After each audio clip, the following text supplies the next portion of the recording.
I'm so happy to have Latoya Hinton Howery on. She's a site owner. She is the CEO and research director of Next Innovative Clinical Research and Guru Nation. She's in the that's Chicagoland area, right? So I'm in the Chicagoland area. My site is in Houston. Oh, your site's in Houston. Yes. All right, so that adds a whole nother element of what we can discuss, managing a site remotely, which I don't think I've ever had someone on the podcast who's done that successfully, at least. Yeah. There's people who've tried, but it's that's tough. That adds all another element and challenge. But anyways, Latoya, for those that don't know, you need to connect with her. Her LinkedIn is underneath the video, and if you're listening, we appreciate it. It's in the show notes. Just connect with her on LinkedIn. All right. She is again the CEO and research director of Next Innovative Clinical Research. She's based out of the Chicago area. Her site is in Houston. We have to talk about that, but she transitioned from CRC to CRA, and we're gonna get into her career path a little bit. But we started out right before we started recording about how business is going right now in August 2022. And for you, it's booming. Yeah. We have a ton of women's health patients. So we're doing a study for women who have endometriosis and fibroids. It's a birth control study. And like I said, my doctor, she's really big on women's health. So we had a ton of women who had fibroids and endo. So and there was a lot of women that wanted to participate. Hmm. Yeah. Is So is your PI a OBGYN or internal medicine? no, she's family medicine, but we have a sub-I Wow. that's OB/GYN. All right. So we'll talk about that too. So first of all, I mean, let's just get into like how you get started in research to begin with. I see on your LinkedIn, as far back as I can look, a medical assistant. Yes. And Yeah, then that how'd you discover research like from that? so I was getting my master's at Benedictine University in Illinois, and one of our classes was focused on research. And I'm like, oh, this is pretty interesting. So I started applying for entry level positions. So I was really working as a medical assistant with my master's. And because I knew I wanted a position that was It's for me. rare. It's very rare. And I Yeah. hung around because I wanted what I wanted.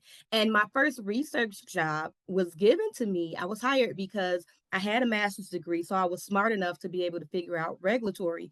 But I was a medical assistant by trade, so I could draw blood, do EKGs, and do all the medical stuff. So they thought I was perfect. So, I went for Yes. it, and it was the perfect position for me. And what was your master's in again? I know you have a MBA, right?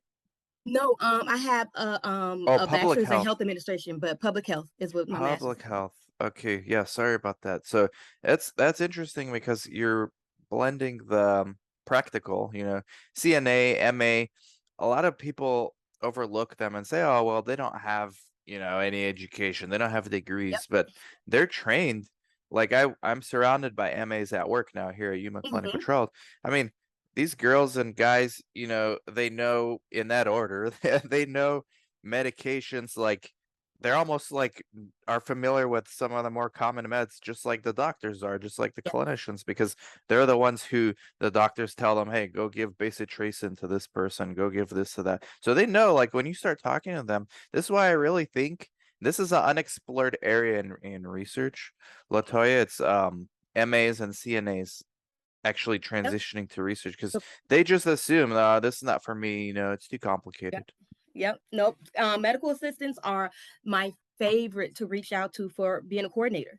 I think I would only hire medical assistants because a lot of times sites will hire a coordinator who has coordinating experience, but if their phlebotomist is out, what are you going to Yeah, do? You got to have your patient come back. And it's I like, no, if I know. have a medical assistant, I can train you how to be a coordinator. But Yep. coordinators, they may not want to draw blood. They may not want to do an EKG. They may not want to touch the patients.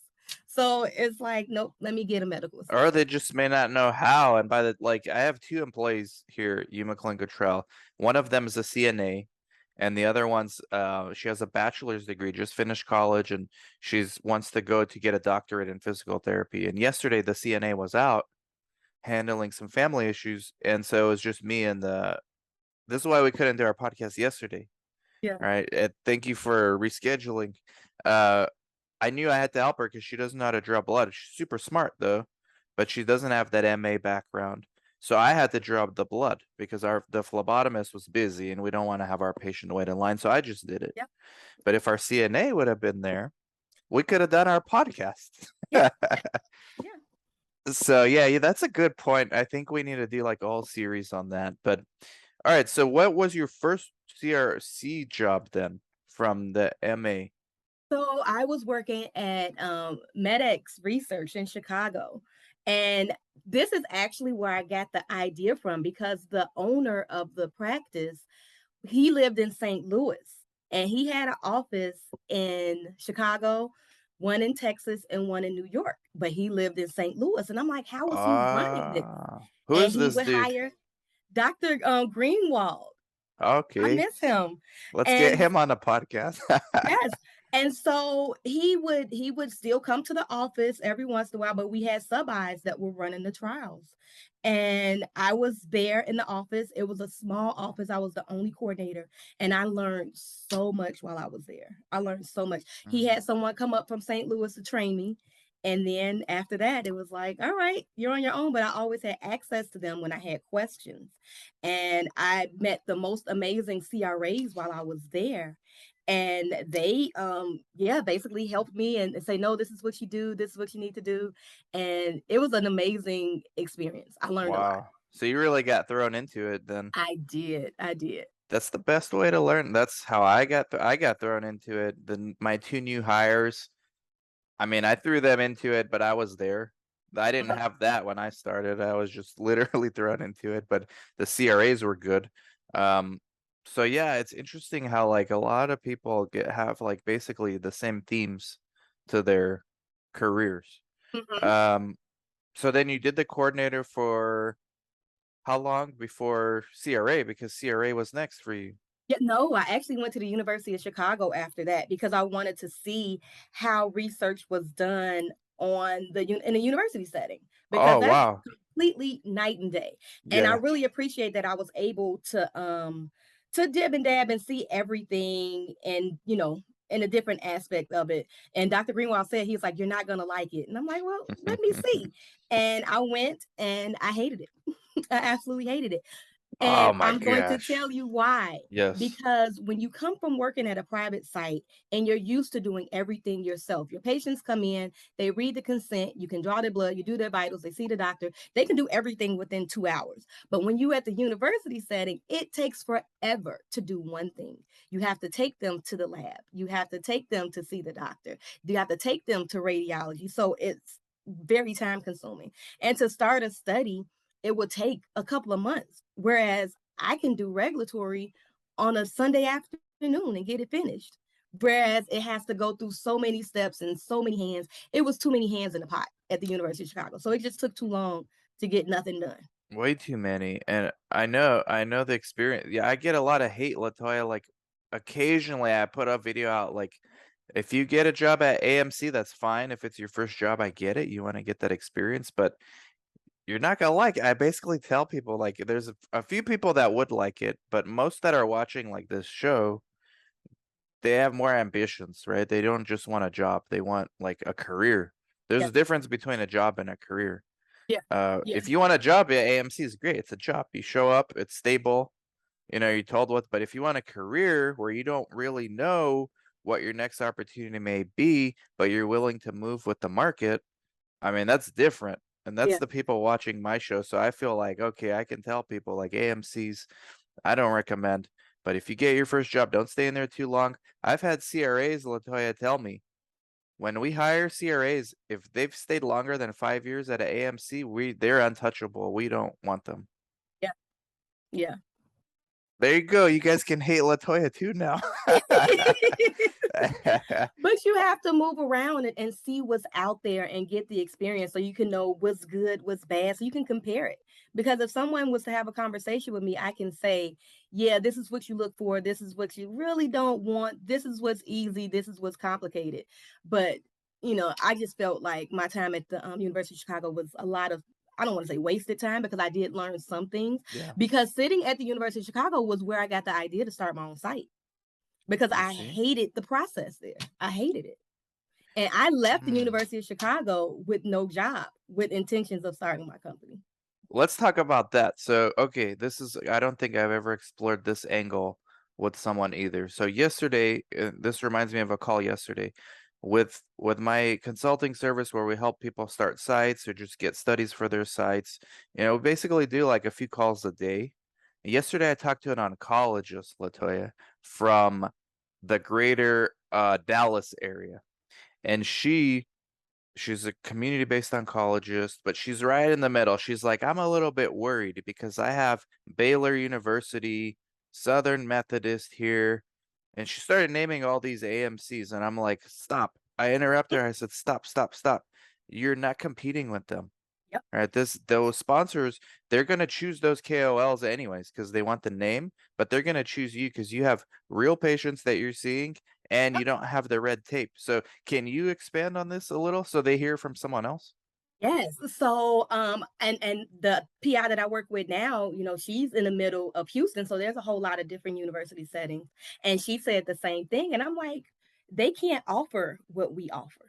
And we actually had this conversation again last night about a study because the study is going on at the university. She was like, I don't know, we wouldn't be able to get those patients because they're doing it there.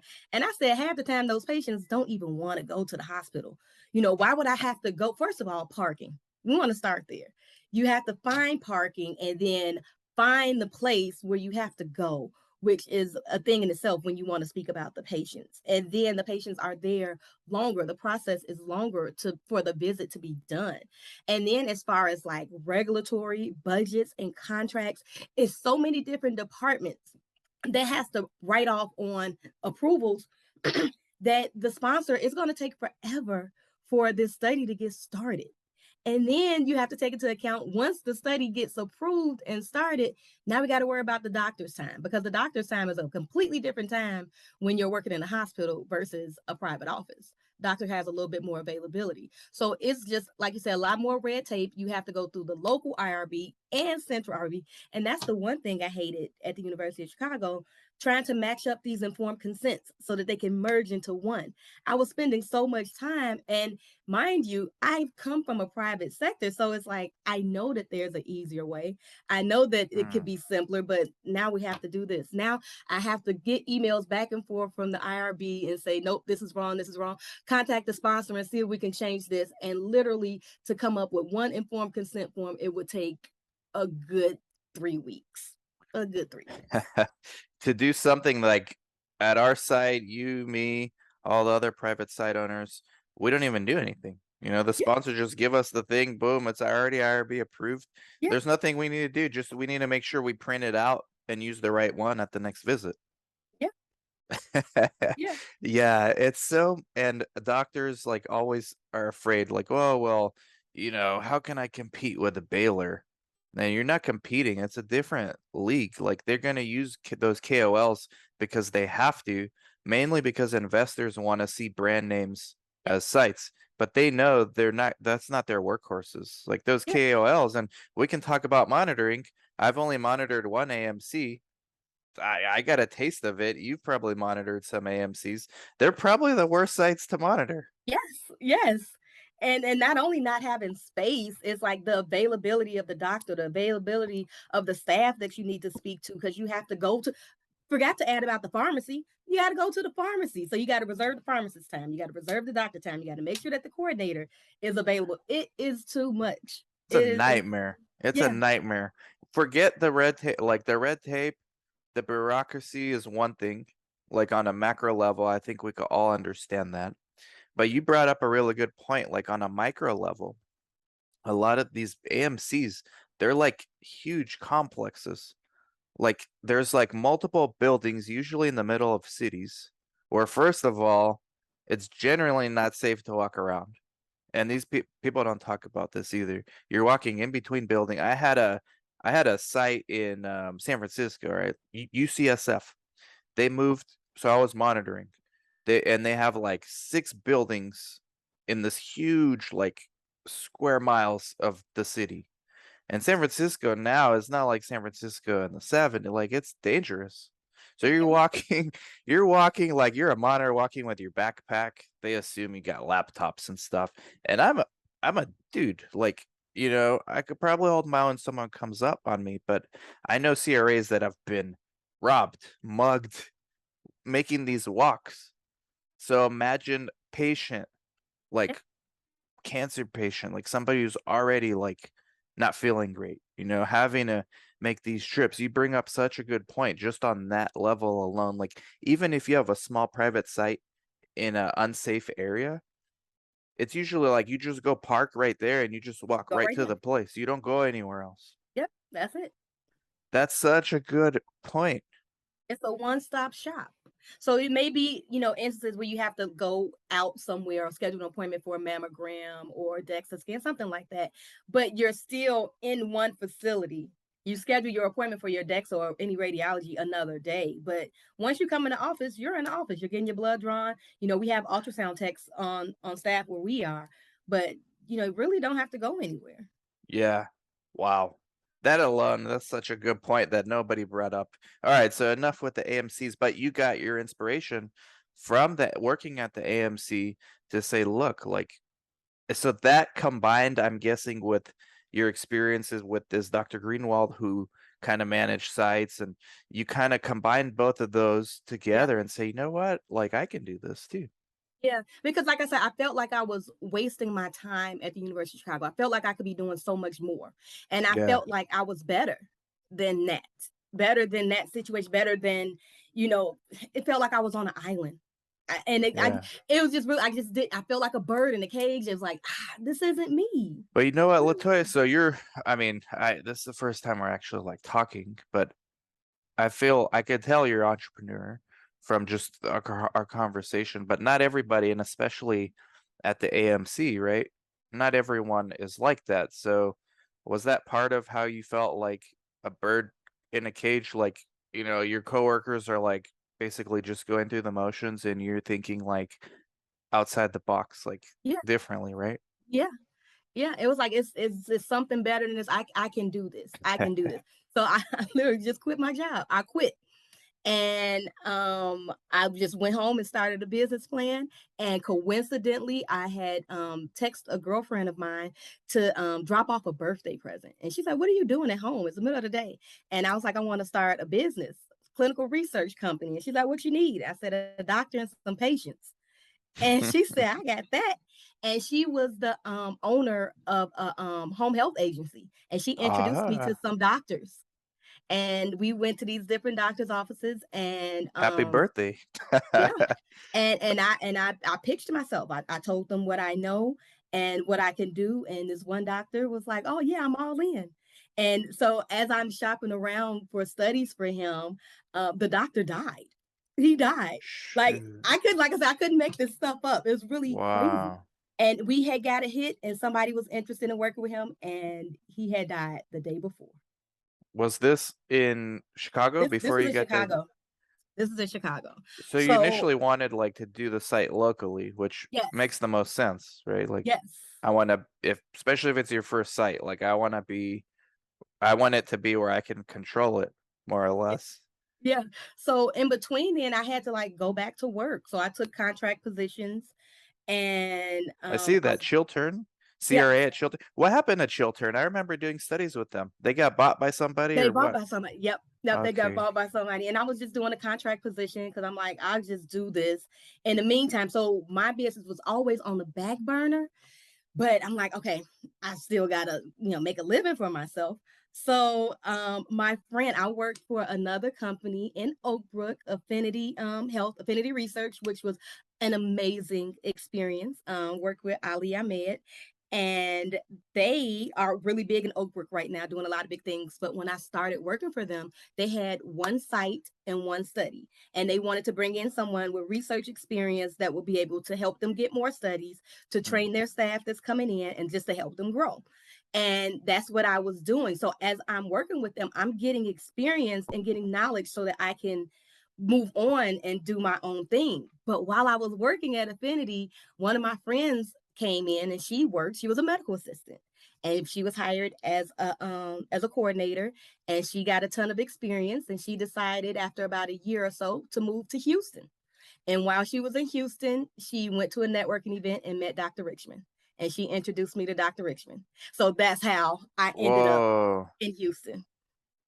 Mm. Okay, through this person who moved, who she was what? She was a coordinator at Affinity, And and she she moved to moved Houston. to Houston, and she went to a networking event and met Dr. Richmond. And they were just having a Okay. conversation, and Dr. Richmond was like, "No, I don't know anything about research. I don't think I have, enough experience to get into it." And Latanya, that's her name, Latanya. She gave me Dr. Richmond's number, and we talked on the phone. I think the next week I came to Houston to meet her, and Mm. we've been inseparable ever since. So you were effectively Latanya's boss, Yes, more or less? yes, That means you're a good boss because somebody leaves. That right yeah. there shows you, right? Somebody leaves. That speaks volumes of to you. Yeah, I have a lot of Somebody good relationships with that's with people. important. That's important. I think a lot of the you see you've met, I've met so many people in this industry who rub people the wrong way. And they think they're doing it either because that's their personality or they feel like they can control things better. But it doesn't work out in the long run for Nope, you. nope. Because if you were like that, you would have never like had this site in Houston though. Yeah, yeah. And like I say, after meeting Dr. Richmond, found out that she's originally from Chicago. Hmm. So, like I said, we're in the process. She just applied for her Illinois license. So we'll be opening a site in Chicago. So I'll be coming back home. Wow, under the next innovative clinical research. Yep. Saying you've been doing that since March of 2015. March of 2015. Yep. March 5th, 2015. Wow, you remember the actual I date? That's remember that awesome. day. Yep. And so 7 year, almost 8 years now. Yeah. Um, and you never intended to manage your first site remotely, I'm guessing. No, and is managing remotely, and I go like every other week. I'll go down there for a Oh, day or you two go every other week. Okay. to make sure that the site has everything that they need, make sure that the coordinators are fine. We don't need to order any supplies. And then I go down to see patients. How's Like that? I said, Houston, Chicago, what is that, like 2 hour? yep, Hour and a half? yep. It's about 2 hours and some minutes. And You I will get racking up up the at 3 o'clock. miles? You Yeah, getting business yes, class yet? yes. But I'll get up Okay. at 3 o'clock in the morning so that I can be at the office by 7:30. And Wow. I will see patients, I will have meetings, I will go down there for meetings often. And so yeah, I was literally schedule everything for the time that I'm there. So sometimes you just go for the day and come back. You don't sleep there or any, I'm guessing, right? A lot of times though, because I like to be at home. Wow. Well, you got to do what it takes. I mean, Yeah, that's so FaceTime is still important, like being in person. There's no substitute, right? Because that yep, was going to no be my substitute at question. all. Like, how are you, as the owner, motivating employees when you're not there? Who knows what? I mean, you can only do so many Zooms. Yeah, so it's really crazy because the site is so amazing. The staff is so amazing and they're like super motivated and it's like, oh, we got to get these patients in. And when I'm not even thinking about like they're actually screening patients that I'm not telling them, okay, this is a good patient. Like if a patient comes in and they think they may have fibroids, I'm like, oh, you may qualify for this study. And Oh. they do a lot of recruiting How do you on set their up own. that? How do you set up that like motivation? Because for my new site, it's a year old now. We're trying to do that too. But how do you, me and my NP business partner, we're trying to figure out the right ways to do it. I don't think there is a right way, but like, how did you set it up? In all honesty, it has to be in you. I mean, just like with me, I'm passionate about research and this is what I love. That's what keeps me on the plane going back and forth to Houston because this is what I love doing. And I just so happen to link with people who are like minded, who are passionate about something that they didn't even know about. But that's Dr. Richmond's site that her staff is really committed to helping their patients.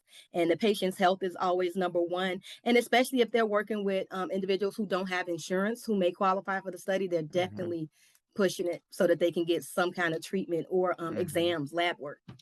Yeah, better. I mean, sometime with this Medicare, all you get is like a visit a year.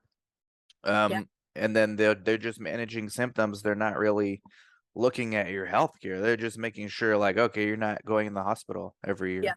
That's yeah, basically what our modern day healthcare system is. yeah, Um, basically. for the for those underserved. Uh, so Dr. Richmond, she has a private practice, Yeah, and then you guys are in it, or you guys have a place next to her, or how? we're in it. We're in it because I found that that's easier, especially for a lot of new sites for people who are starting their sites. It's easier if the doctor allows for you to be in the office, because if you have a place where the doctor has to travel, sometimes it's a little bit harder on them. It's harder to keep your PI because they have to travel to that location. But if you're already there, they're like, okay, well that's fine. You're already here. Just put the patient in the room. Yeah, You know. yeah. I found that too. I'm embedded in two doctors' offices here in Yuma, and the downside of that is a little bit of space constraints. So we're probably going to open a place like just to have a location, maybe for monitors and stuff, but we're still going to do like most of the activities at the doctor's offices because they're there. Yeah. Like sometimes hard enough to get them to do what they need to do, even when they're there. Yeah. Okay, that's like really interesting. So, how many studies do you guys have now going on at any given time? So typically, well, I don't want to say we're still new. This is the first year that I've been 100% committed to it and I'm not working another job. So Ah, okay. because before I was, working another job and trying to get this done. So this is the first year that I'm 100%, site director, manager, like I'm doing everything. So we are currently doing 3 studies right now. So we have the fibroids birth control study, asthma study, and we have an HIV study starting next week. I see. Okay, so and then what are because my new site, we're a year into it. Now we're gonna start our second year. So we have 6 studies, but really only 4 that we can enroll right now because 2 of those studies are almost impossible to recruit for. I don't know why we even took them, but we have 4, and we have like 2 that have started. 2 we're waiting to start. So really only 2 right now. Our best weeks, we've had 2 consecutive weeks where we saw 7 patients for those weeks, but we're not consistent because we're new. So like some weeks we'll have 3, some weeks 7, some weeks 0, and then some weeks like 2. So I'm trying to get it to like be consistent at like 5 a week for a good quarter. That's Yeah. like my next goal. Like how about you? Yeah, so that's similar to my goal. Originally, because I'm still using the staff that's in Dr. Richmond's office, we don't have I need to hire a full-time coordinator, but we're waiting till we're there. So I didn't want to overwhelm them. So the goal originally was like, okay, if we can bring in 2 patients a week. And then that kind of like we thought that that's what we were going to do, but now it's almost like, all right, it might be 1 patient a day. So I was Okay. like, I really don't want to overwhelm them. But what Yeah. I have found to be extremely successful in the past at other sites that I've worked at is doing open houses. So that's when you take a Saturday and you schedule a ton of patients. I think the most we've done was 20 patients at a time. And you have everybody on deck. You have all the coordinators, you have your ultrasound tech, you have your doctors, your lab person, everybody. And you see all the patients. You screen them at one time. Not at one time, but one Like Saturday. pre-screen. Pre-screen. Yeah. No, no, actually they were Oh, doing it for actual free. We screen. would consent them. They would get their vitals done. It would be set up where they would come in at like a staggered time. That's a busy And Saturday. that's Uh, a busy How do Saturday. you do But the blood though? Because like we don't even like try not to schedule screenings on Friday because of the blood for Saturday thing. Like some Mhm. studies it's weird, but how do you do that? How do you get around that?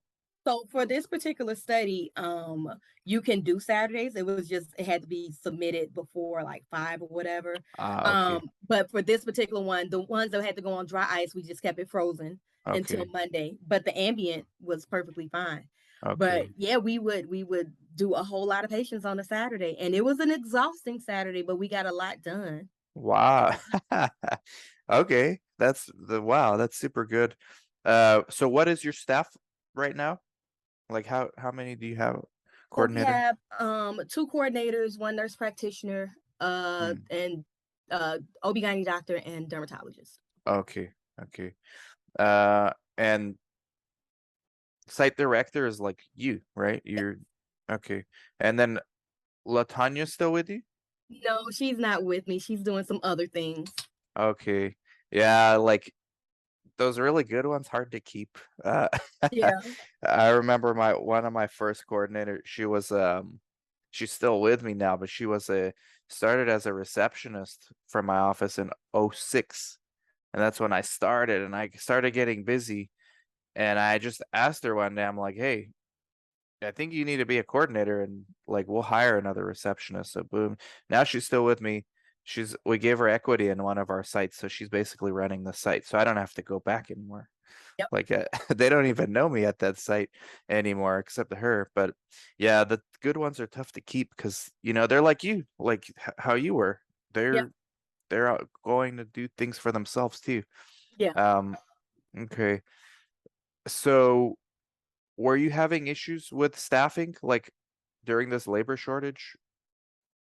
Well, yes and no, because I did have a previous coordinator, and when studies were slow, it's like, well, really don't have too much Hmm. going on. Whereas I've never been objective to anyone having a full time job because I'm flexible. Dr. Richmond's flexible, so whatever was good for the patient and Dr. Richmond and the coordinator was okay with me. So if the patient, if it was a Friday afternoon, a Sunday afternoon, whatever the case may be, we've seen patients at any given time. So I never wanted to, because I didn't have full time pay at the time, I didn't want to, restrict anyone from, making a living. So I just said, as long as the patients are seen and it's a good time for you and a good time for the doctor, good time for the patient, I don't care. Hmm. Wednesday at 7 o'clock, it didn't matter. So your site now that you're focused like full time on it, and you're in perfect time to, I think research is in the middle of a boom. Um, all these pandemics now. Like yesterday, I saw a monkeypox vaccine study, believe it or not. Wow. Yeah, if you wanted, I could give you the lead on LinkedIn, but Yes, nobody go ahead. else on. Don't message me about that, guys. Just Latoya because she's doing the podcast. But yeah, the monkey. There's like I don't think my doctor wants to do it, but it's probably a good like those vaccine studies sometimes are tough, but you have Yeah, to like do volume. Um, yeah, so yeah. we I don't thought really do COVID those. was tough. Like COVID, that was a different time. I mean, we're still Latoya, in it, the but girl, the girl I interviewed yesterday, Gabriella Marinello. I don't know if you saw it. I just put it up yesterday. She's a site owner in Miami. yes, I did see. Man, she was doing 40 visits a day for her study. I don't understand. I mean, I know those studies are a little different, but that's still a lot. Yeah. And I think a lot of sponsors, they were like really eager to get like sites for COVID. It was Yeah. crazy. Like we were getting emails a lot. It had got to the point, it was like, yeah, we don't want Hmm. any more Hmm. COVID. My PI didn't want to do any COVID studies. Okay. So there's a lot of ways to grow. So your doctor, your PI, family practice, she's in Texas. You have sub-Is in Texas, like OBGYN. Um, I'm sure she's connected to other specialists if you get other kind of Yeah. studies. But then she's also wants to get her Illinois license, so she'll be making this flight back and forth too. Yep. And she already does, like I said, because she has family here. So it Hmm. only makes sense. You're already here. So Is so, and you don't have to share if you don't want to, but is she a business partner with you? Like, um, yes and no. So okay. we have a lot of other things going on. Okay, okay. Yep. Because that's like a topic that, a lot of these doctor, when you find the good ones, like at least from my experiences, I always tended to just make them a business partner at some point. But like you said, like sometimes there's other stuff going on too. Like in our case, there was a few where we do real estate as well. So, they're like part of your network no matter what. But those Yep. good ones that are like connected to every specialist in the community, I think those are the ones you want to keep because a Yep. specialist is fine, but you may only get like one or two studies a year for a specialist, but your internal med family practice, they're kind of connected to everyone. So Yep. they're like perfect for research. Yep. And then also I want to add, Dr. Richmond's office in Houston, she has a spa. So it's a spa Ah, connected to the office. So now we're trying to get more into cosmetic research. no wonder you And go there so much.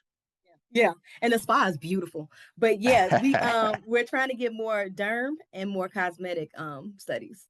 There, okay. There's Durham has been hot the last year. I Yeah. have a dermatologist PI now too, and we've been getting like we haven't had problems getting studies for him. Um, they're not all easy though. Some derm studies are tough too. I had worked derm in the past, and Yeah. I would say I actually enjoyed it because I enjoy studies, especially like acne, warts, where you Mm-hmm. can visibly see the change Yep. versus they're reporting, "Oh, I don't have any pain anymore." And it's like, how do I know? Yeah, derm, I got a new respect for it because it was probably like one of my weakest areas of like I never knew much about derm conditions. I started with psychiatry and I did that for a long time before I branched out into internal medicine. CNS is tough. I mean, CNS studies are tough, but that's all I knew. And then so derm, when people told me about derm, I was like, oh, that's easy. But now that I'm actually doing it, it's not that easy. It's still tough to like a lot of these studies, they have different assessments and Yeah, there's photographs involved and different like very nuanced rating scales. It's they all have their own challenges. yeah. Yep, and that's why I like those things. That's why you have a good dermatologist because they know the rating scales, they know what they're looking for. So, Hmm. whereas, some studies, a lot of the coordinator is taking on a lot of responsibility of knowing certain things. But when it came to derm, it's like I wasn't even trying to learn. I was just I didn't want to be a dermatologist. I Yeah, want you to be a dermatologist because that's what you went to school for. And you know how to take that little thing and look at the warts and say what size it is. I, it's tough. It's like really yeah, nuanced. Derm is like I have a whole new respect for it, and I'm sure other specialties that I don't know much about similar. But uh, you're also a member of Black Women in Clinical Research. yes, So I've known Danielle like when she started it, she actually inspired us to do Latinos in clinical research. I'm trying to find my hat, but it's not nearby. But I asked her like, "Hey, this is such a good idea. Do you mind if we do Latinos in clinical research? Like if Monica and Judy and Ashley are on board, we're gonna do it." She's like, "Yeah, the more the merrier. Like we need more diversity in this space." And she's been able to just blow that thing up. yeah. Um, so how did you get involved with that? I want to say beginning of COVID, I was talking about my anniversary of leaving the University of Chicago. I made a post, and someone had shared it with her, and she reached out to me, and we had a Really? conversation. Yep, that was 2 years ago, Was your post like a and rant? Like this is why I left and no, it wasn't a rant. I was oh, celebrating my anniversary, oh okay. and Because and those just do saying well that was on the best LinkedIn. day. Rants and negativity do well on LinkedIn. Yeah, I don't do the rants, but I was just saying how I was happy and that was the best move that I made, even though it was scary. I had absolutely no safety net. I didn't know what I was really doing. I Mm. just knew that this is what I wanted to do, and I'll figure it out later. And she called me, and we've been friends ever since. I actually had a call with her yesterday. So I think she's on the right track. I've been meaning she must be super busy because I've been meaning to do a part two with her, and I just need to catch her like when she's settled in one place. Like, but and we talk about this a lot in Latinos in clinical research. I think what you're doing, what she's doing, that's real equity, right? Like business owner.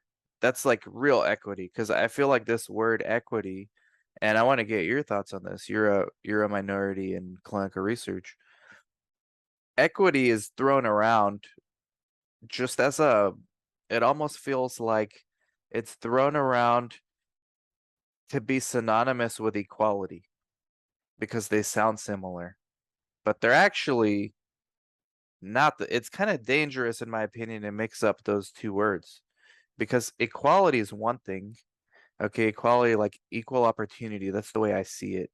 But when people start mixing those words up, they start saying, well, no, equality needs to be that I have equity, like I have the same financial gains as you.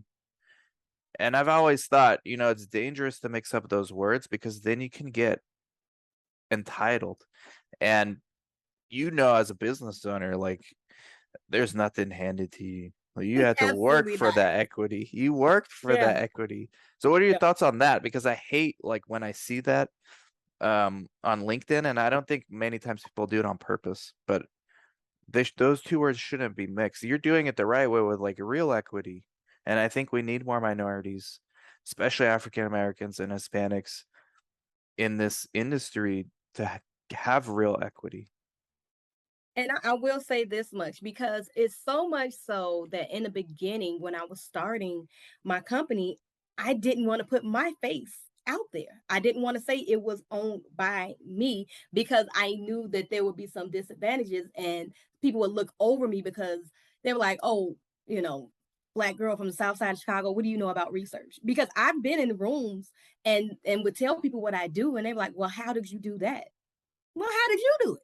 What do You you know, mean? it's What do you you mean? know, They would ask you, how'd you do yeah, that? how did I start my company? How did I get into it? How did I gain the knowledge that I have basically? Ah. And I don't even take offense to it anymore. I don't. Like they're surprised or something. Yes, yes, in all actuality, yes. And Wow. it's like I've worked really hard at this and I've been extremely consistent. And like I said, in the beginning, I didn't want to be the face of my company. My face was not on the website. It was just stuff. It was just stuff on the webpage. But then after Yeah. a while, it's like, no, I'm gonna put myself out there. This company is me. And if somebody, wants to look at it any kind of way because I am African American, and that's on them, but we bring a lot to the table, which is the diversity and inclusion that everyone is speaking so highly of right now. But it's like that's a whole nother conversation because when I see a lot of companies do the diversity inclusion seminars, I Mm. immediately go to their board members and see. Let's see if they put their Yeah, money where the mouth is. let's see the equity, like where the real equity's at. You Yeah, could talk about equity all you want at conference. Oh, equity. And this is why I think that word needs to stop at those levels because yeah, like equality is fine. Equality of opportunity is fine, but equity, that's a whole nother thing. Like that takes effort that most of the time leads in failure before it leads to success. Like they're making it seem like it's something you can just give away. yeah. Mm-mm. No, like I We said, this talk has about that definitely been forever. that's a another that's another conversation. But what I do know is that I want to say since COVID, things are definitely different. Things have definitely been different.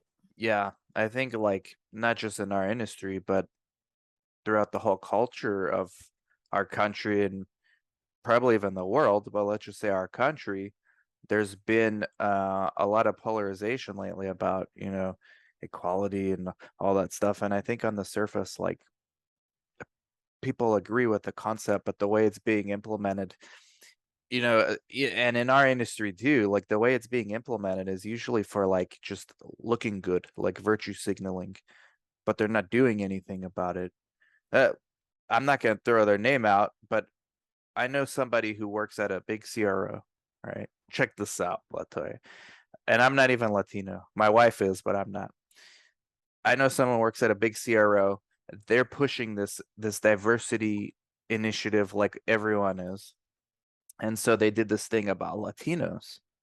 And we heard about it through our Latinos in clinical research. That's why. And they're like, yeah, we're making a push to get more Latinos, but like I'm frustrated with how it's going about. And I asked them, well, why is that? And they said, well, their idea of that is they're making us watch the movie Encanto and then writing a report on it. Like how, What?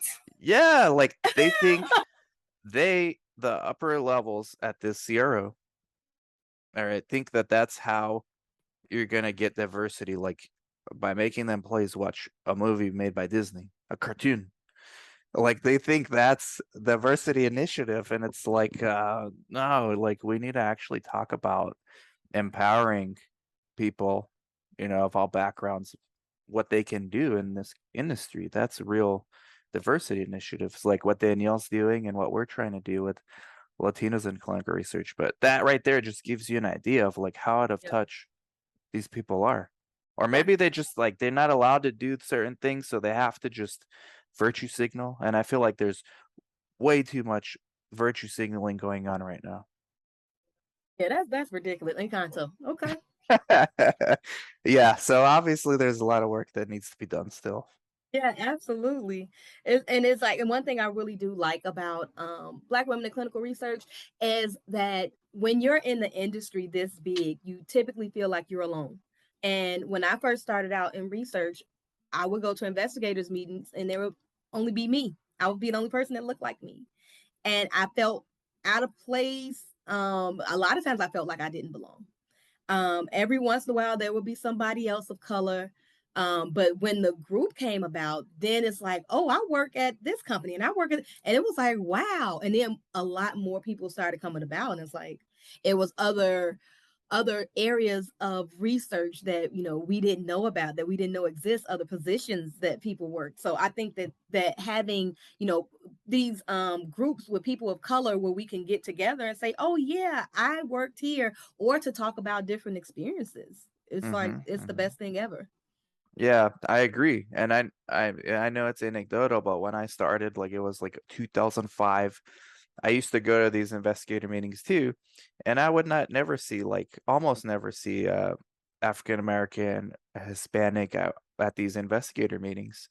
And over the years, we have started seeing a lot more at these meetings. So obviously, the industry is moving in a positive direction due to a collective effort by people like you, people like Danielle. So I think there is some change. Like I remember when my none of my CRAs were minority at all. Then over the years I started seeing some Asians, some black, Hispanic. So now it's like more of a I guess it is more diverse now, like from a CRA perspective and from a site owner perspective too. So shout out to you for making it happen because we definitely need more representation at the site owner level. Because why? Because it's to get the outcomes we want, which is more minorities participating in studies. Yeah, yeah, absolutely. Because actually, I'm back in school to get my doctorate, and that's one thing that we've been talking about is health disparities. And a lot of times, people don't think of it on the research level. But if we're doing research and none of the people involved in the studies are people of color, how do we know that these drugs work? How do we know Hmm. these drugs actually work for us? So, Hmm. and it's not that there's a high instance of high blood pressure and people are not getting treated in the Black community. Is we're taking medications and they just don't work for us. And this wasn't Exactly. discovered in the research phase. Exactly. I mean, you're exactly right. There's even some drugs where like it's different effects on male and female. Yeah, So imagine there's different effects on different on different races. Like it's just this is the way science is. yeah, Yeah, another aspect is like I think if we have more representation at the site owner level and maybe even CRO or even higher level, um a lot of the policing is done internally because you look at something like Tuskegee, right? It's I mean we know for a fact there was no African American site owner back then. exactly. And that wouldn't have happened Yeah, if we had someone like Latoya running a site down there. You'd be yeah, like, wait a minute, what? No, we're not doing this. As a matter of fact, who's like you would have blown the whistle. So it's a lot of like policing of our own communities too, because the underserved communities used to be the playground for big pharma to kind of do whatever they want. I mean, let's just be honest, right? Like, and now I don't think they can do that now. Like, they might no, have to go to other countries to do that now. yeah. Yeah, it really wouldn't fly here. But the other thing is we're having African American sites, PIs. When people of color come in, one thing they always bring up, majority of the ones that's fearful, they bring up the Tuskegee study. Hmm. And I'm always having to talk about that and break it down and letting them know how that wouldn't fly these days. Like No, that's not the good. Yeah. no. Can you imagine getting like the feasibility questionnaire for that study as a site owner and be like, how, what? Yeah. How is this like a thing? That would have been Yeah. stopped right away. Yeah. Yeah, it's still Unreal. when you think about it, it's still the craziest thing ever. And I understand people their fears because a lot of things like I don't want to be a guinea pig. But when Hmm. you're speaking to someone who looks like you to calm your fears, then you're more likely to have recruitment and retention. You're able to Yeah. keep your patients, you're able to bring them in. Same thing on the Hispanic side. Like here in Yuma, it's like 60% Hispanic, but and the Hispanic community's never had like a Tuskegee of their own, but they're still highly skeptical because usually in places like Mexico, there's a lot of scams taking advantage of people. So they just transfer that mentality here. Like, if it's something I'm not familiar with, like research, it's Yep. gotta be a scam. So I don't want it. That's so it's definitely a lot of work still needs to be done, but we're on the right track with real equity. And I really like to have entrepreneurs from all nationalities and backgrounds, but especially minorities. Like we need to feature more. And I'm not interviewing you because you're a Black woman site owner. I'm interviewing you because you're a site owner that I've been engaging with on LinkedIn, and I'm like, you seem energetic. Like, let's do this. Let's have this conversation. Same thing with Gabby Marinello yesterday. Like, it just so happens that she's Latina, but that's not why I'm interviewing her. Yep. So that's real equity to me. Yeah, absolutely. Yeah. Well, Latoya, thank you so much. Well, we haven't done anything for like people that want to get in the industry. So because I know that's a big part of the segment. Like we've just been speaking mostly to the site owners, but any advice for like somebody who, let's say, is a MA, CNA, or even So advanced degree that's trying to get in? one thing that I've noticed is a trend now is a lot of people want to get into research because they heard it was good money. And I don't want to say that bothers me. Of course, everybody wants to make as much money as they possibly can. That's great. But the most successful people within any industry are those who have a passion for it. And if you have a passion for research, passion for learning, passion for helping people, you will be great. But if you don't, you think this is going to be a quick buck, it's not going to be a quick buck because it's going to be a lot of information that you have to learn and know. Like, this is a lot of stuff. And these are people's lives that's in your hand. So, I always tell people if you don't have a passion for it, don't worry about it. This is not for you. It's not for you. Yeah. I've actually looked into that a little more because that is a theme happening.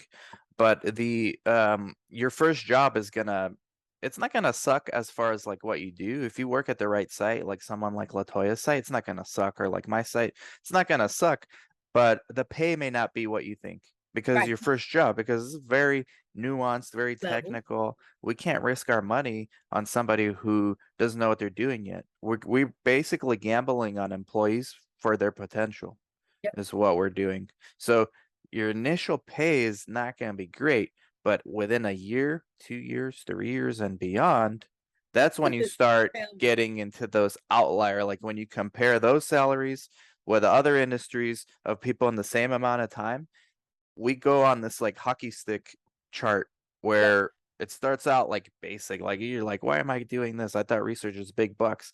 And then if you just keep staying, boom, then it's like hockey stick, Yep. it'll just skyrocket up. In other industries, you'll just see like kind of like that.